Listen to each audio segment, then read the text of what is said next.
Hey guys, it's Phil here again from the Water Stain Doctor, and here we are up a 17-story building in a downtown city, and we're just restoring exterior glass. I'll give you an idea on how severe this is. I don't know if you can see that. You should be able to see it. It's up there with about a grade of 7.5 out of 10. So we're just taking this now, and I'll show you the result once we've restored them. And this is abseil only access. Before state of the glass, pretty obvious. You got all the orange peel ringlets on here, and we've just gone and restored this section here, so quite a distinctive before and after there.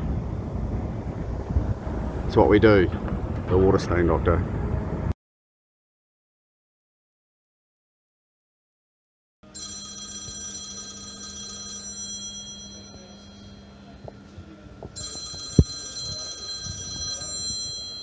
So here we are up here the following day, and we'll show you the before and after. So we've restored one side, and the other one's obviously 30 years of staining.